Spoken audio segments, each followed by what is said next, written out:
Bismillahirrahmanirrahim. Assalamualaikum warahmatullahi wabarakatuh. Halo teman-teman semua, kembali lagi dengan channel Semonologi. Baiklah, di kesempatan kali ini kami akan berikan informasi terbaru terkait dengan jadwal dan lokasi ujian seleksi CPNS dan P3K 2021. Karena di sini kami mendapatkan informasi terbaru dari BKN pastinya. Oleh karena itu silakan teman-teman mendengarkan video ini sampai selesai dan simak informasi selengkapnya. Dan seperti biasa, bagi rekan-rekan yang baru pertama kali menemukan channel ini, jangan lupa untuk tekan tombol subscribe-nya dan aktifkan lonceng notifikasinya. Oke, terima kasih. Langsung saja kita ke informasinya, teman-teman. Di sini Pak Muhammad Ridwan kembali membuat postingan terbaru hari ini pada tanggal 22 Agustus 2021, di mana beliau menjelaskan atau membuat postingan. Ini permohonan maaf juga, teman-teman, karena ini berkaitan dengan live YouTube yang rencananya akan diadakan pada tanggal 23 Agustus, namun sepertinya ditunda. Namun kita lihat di sini postingan lengkap dari beliau. Mohon maaf, rencana greet and meet secara live besok dipending karena alasan teknis. Dimana kabar baiknya di sini, teman-teman, saat ini kami di PPSS, yaitu Pusat Pengembangan Sistem Seleksi BKN, sedang dalam tahap akhir penjadwalan SKD atau seleksi kompetensi 2021 ikut seleksi CSN atau untuk CPNS dan P3K di tahun 2021, dan di 462 titik lokasi di seluruh NKRI, dimana beliau menjelaskan sehat yes, COVID terkendali yes, seleksi ASN yes. Jadi ini, teman-teman, jadi terkait untuk besok di live BKN, untuk rencana awalnya ada greet and meet dari Pak Muhammad Ridwan itu di cancel, teman-teman. Namun di sini kabar baik yang disampaikan oleh Pak Muhammad Ridwan bahwasanya untuk tahap jadwal seleksi CPNS dan P3K di tahun 2021 itu sudah memasuki tahap akhir, teman-teman. Ini menandakan bahwasanya dalam waktu dekat pastinya BKN akan sudah mengumumkan terkait dengan jadwal final untuk seleksi SKD ataupun seleksi kompetensi bagi P3K. Jadi silakan kita tunggu, teman-teman, terkait informasi terbaru dari BKN untuk jadwal seleksi dan lokasi yang sudah ditentukan. Itu ada 462 titik lokasi di seluruh NKRI.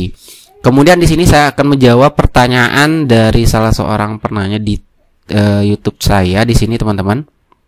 Bang, saya terlalu cepat cetak kartu deklarasi sehat, apakah berpengaruh karena tanggalnya terlalu lama dengan tes SKD? Jadi, teman-teman, seperti tahun-tahun sebelumnya bahwasanya kartu cetak peserta ujian itu bisa dicetak ulang ya, teman-teman. Bisa dicetak kembali apabila kalau seandainya ada perubahan terbaru dari BKN, baik itu dari jadwal maupun lokasi. Jadi, teman-teman nanti bisa mencetak ulang kembali kartu peserta ujiannya. Jadi silakan saja login ke akun pendaftaran di portal SSCSN terkait dengan info-info terbaru ataupun adanya perubahan terkait di kartu peserta ujian, teman-teman sekalian. Jadi bisa dicetak ulang kembali.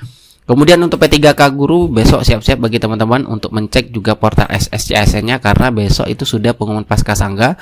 Kemungkinan juga cetak tombol kartu peserta ujian itu sudah muncul. Jadi silakan bagi rekan-rekan guru honorer mencek portal SSCSN-nya besok. Kemudian untuk teman-teman yang bertanya, bagi rekan-rekan guru honorer bagaimana cara masuk ke grup Telegram Kemendikbudristek, itu sebenarnya bukan grup, teman-teman, namun itu adalah layanan helpdesk. Di sini layanan helpdesk untuk P3K guru itu disediakan oleh Ditjen GTK, ada 3 dan bisa teman-teman mengajukan pertanyaan itu mulai dari pukul 7 sampai dengan pukul 11 waktu Indonesia Barat. Itu di call center 1500997. Dan untuk Telegram ini adalah link untuk masuk ke Telegram untuk Kemendikbudristek terkait dengan seputar pertanyaan P3K guru tahun 2021, dan juga tentunya di portal resmi informasi guru P3K dari kemendikbud.go.id. Di sini, teman-teman, itu di bagian bawahnya, yaitu di bagian kontaknya. Oke, kita sebelum mengakhiri video ini kami akan memutarkan penjelasan dari BKN terkait dengan seleksi CPNS dan P3K yang mengikuti protokol kesehatan. Jadi silakan disimak videonya sampai selesai. Assalamualaikum warahmatullahi wabarakatuh. Selamat pagi dan salam sejahtera bagi kita semua. Pertama-tama, untuk mengucapkan terima kasih kepada Pak Direktur dan tim yang memberikan kesempatan kepada kami untuk bisa sharing bagaimana kita melaksanakan seleksi calon aparatur sipil negara di tengah-tengah pandemi ini. Saya izinkan untuk share materi sebagaimana yang sudah saya coba siapkan terkait dengan pelaksanaan seleksi calon aparatur sipil negara di 2021 di masa pandemi COVID-19 ini. Ada beberapa hal yang kami ingin sampaikan kepada teman-teman semua, terutama terkait dengan aturan yang akan kita gunakan di dalam pelaksanaan seleksi calon aparatur sipil negara di masa pandemi COVID-19 ini.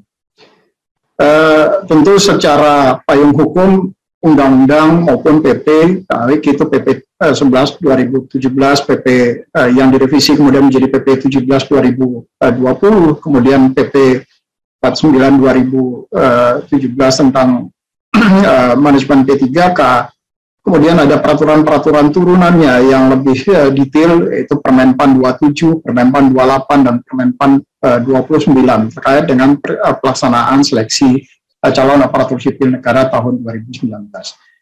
Dalam konteks implementasi teknis pelaksanaan seleksi, BKN kemudian juga sudah menerbitkan Surat Edaran Kepala Badan Kepegawaian Negara Nomor 7 Tahun 2021 tentang prosedur penyelenggaraan seleksi dengan metode Computer Assisted Test BKN dengan penerapan protokol kesehatan dalam rangka tentu saja pencegahan dan pengendalian COVID-19. Di masa pandemi ini tentu kita menerapkan seleksi dengan penerapan protokol kesehatan yang sangat ketat. Apalagi ke depan, terutama dengan bermutasinya virus COVID-19 menjadi sekarang yang seri D, virus Delta, maka tentu penerapan protokol kesehatan ini akan menjadi lebih ketat lagi ke depan. Karena tingkat penularannya yang luar biasa cepat dan luar biasa tinggi. Saya pernah membaca statement yang dikeluarkan oleh teman-teman di WHO bahwa kalau COVID-19 dengan mutan yang pertama, itu tingkat penularannya masih sekitar 15 menit dari seseorang ke orang lain. Kalau yang bersangkutan kemudian tidak menggunakan masker. Nah, tetapi yang virus yang COVID-19 yang seri Delta ini, tingkat penularannya itu sangat cepat, lebih kurang sekitar 6 detik. Jadi kalau kita lalai saja di dalam menggunakan masker, maka dalam waktu kalau yang kita hadapi di depan kita adalah orang yang terinfeksi COVID-19, maka potensi penularannya itu luar biasa cepat. Dan itu yang kita rasakan dalam beberapa minggu terakhir ini, itu sebabnya kenapa kemudian pemerintah mengeluarkan kebijakan awalnya PPKM darurat, kemudian PPKM level 4, yang tentu saja level 4 adalah level yang sudah mengkhawatirkan. Nah, kami sebagaimana arahan Bapak Kepala tentu tidak menginginkan seleksi calon aparatur sipil negara ini kemudian menjadi klaster baru di dalam penularan COVID-19.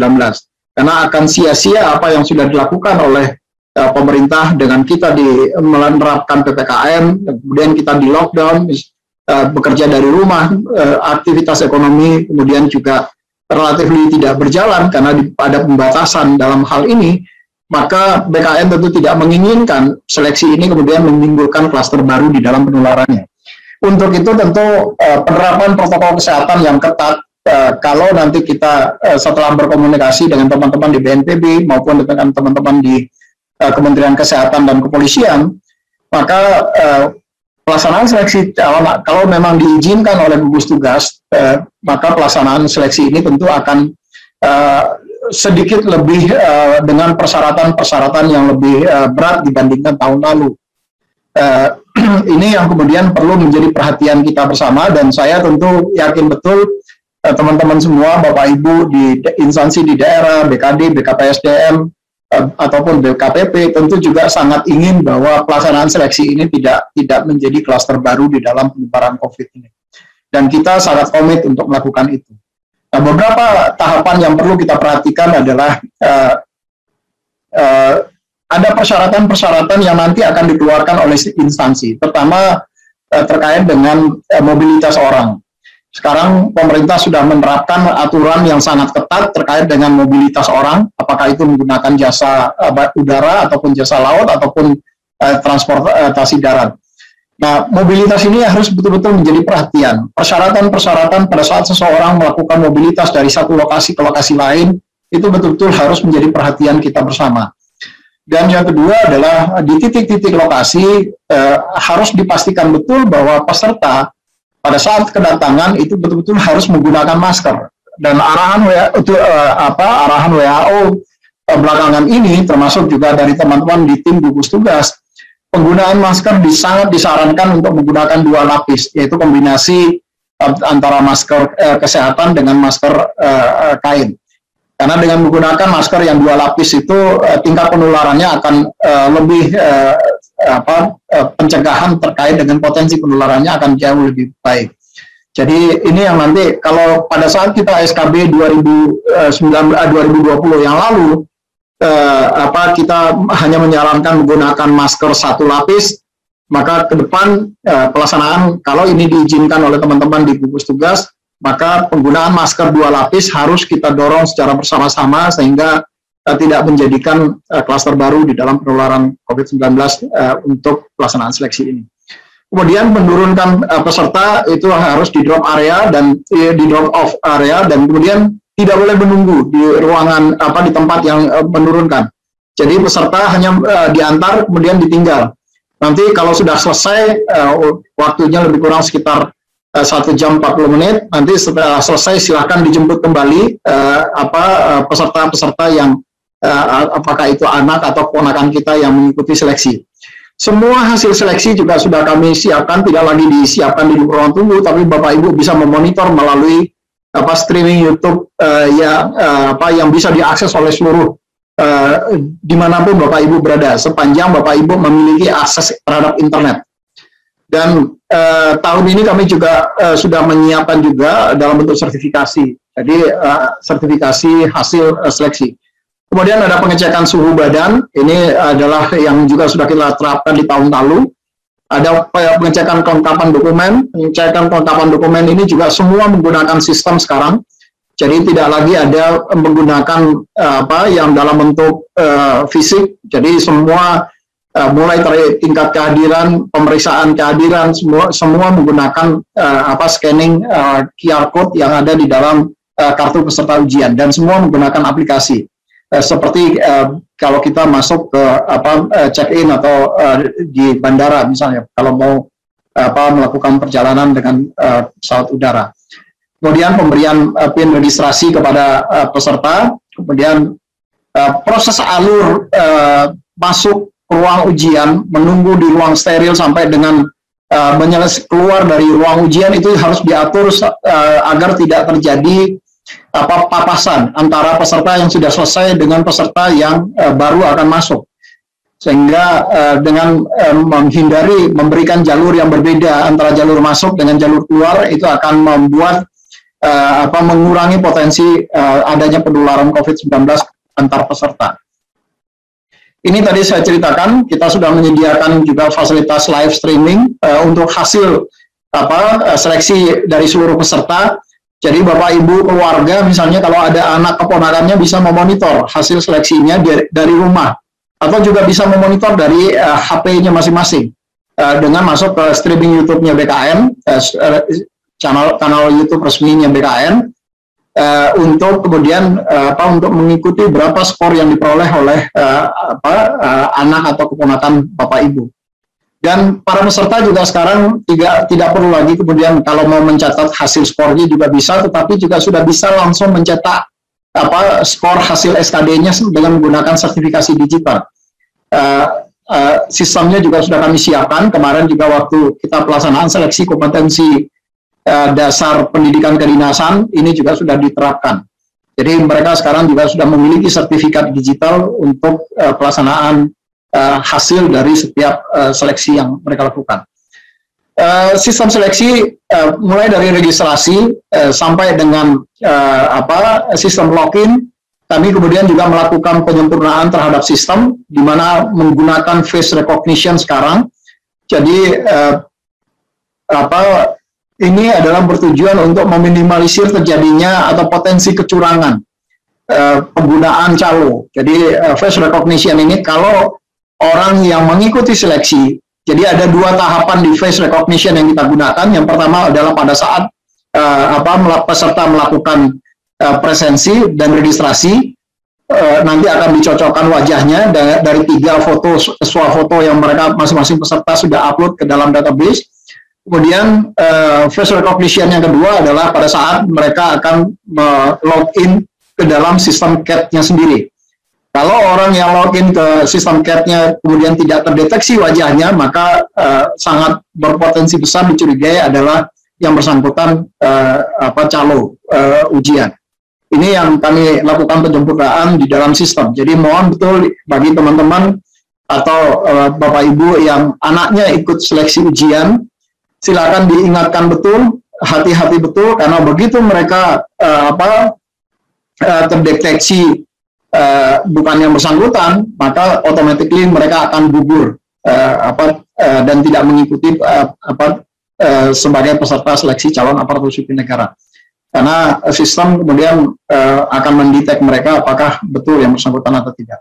Yang kedua, selama pelaksanaan seleksi, karena sistem sudah ada kewajiban dari setiap PC station dengan menggunakan webcam kamera, maka sepanjang pelaksananaan seleksi, sistem akan memotret wajah peserta. Jadi ini adalah untuk log activity. Kalau suatu saat ada peserta yang kemudian menyatakan ketidakpuasannya, dan kami bisa melihat apakah data-data yang peserta yang mengikuti seleksi tadi adalah betul yang bersangkutan, mulai dari yang mereka login sampai dengan yang bersangkutan menyelesaikan seleksi.